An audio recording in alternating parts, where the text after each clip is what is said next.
Hey everyone,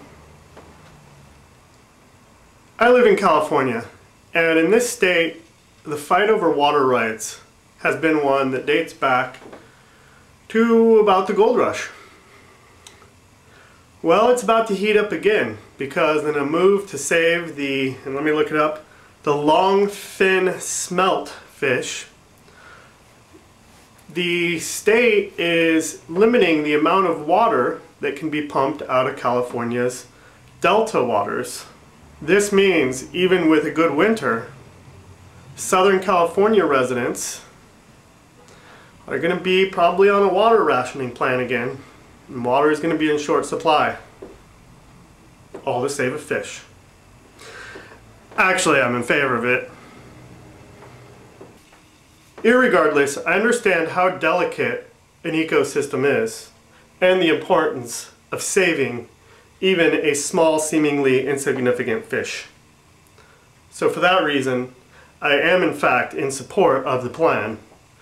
And the residents of Southern California in the Bay Area, you're just going to have to conserve water. Analysts are predicting that gas prices in California are going to reach the $4 mark this summer. Be prepared, everyone. $4 a gallon. It's not supposed to get quite that high in other parts of the country, but it is supposed to hit an all-time high. On that topic, I read this morning in the paper that sales of gasoline in California dropped since last year. Not by a lot. Better than nothing. Better than an increase, right? There are a lot of arguments about why. Some think it's better fuel mileage. The Prius has sold very well in the state of California. Of course, conservationists are claiming that attempts to conserve fuel have helped. And realistically, it's probably the high price of gasoline and the impending recession. One way or another, I'm glad to see the fuel use has dropped. There was another interesting article in the paper today. It's a sad story about biofuels. Even though biofuels are considered to be a zero net CO2 releaser because it consumes the same amount of CO2 for the plants to grow as it releases into the air when the fuel is burned. Studies have found that usable farmland that is converted for use in production of biofuel is being made up for by, guess what? The clear cutting of forests in other parts of the world. So here's the example.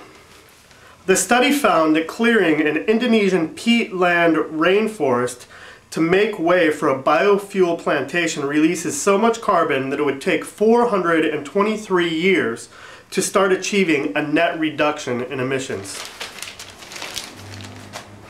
So all you hippies out there that think you have all the answers, hey, I love your ideals, but we need to keep searching for the right answer there.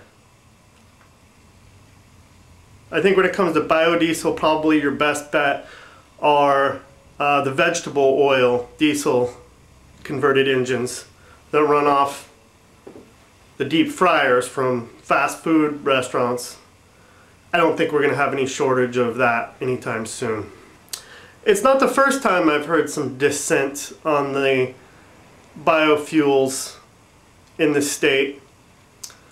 There was a study that concluded, I read this a while back so my numbers aren't exactly right, but ultimately it takes about 1,500 gallons of water to produce 1 gallon of methanol.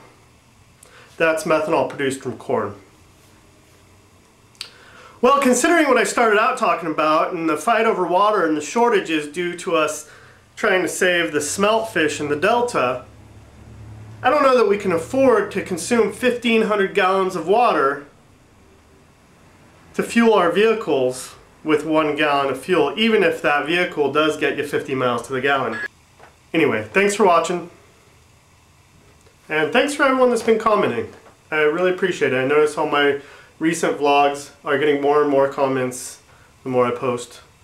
So thanks everyone.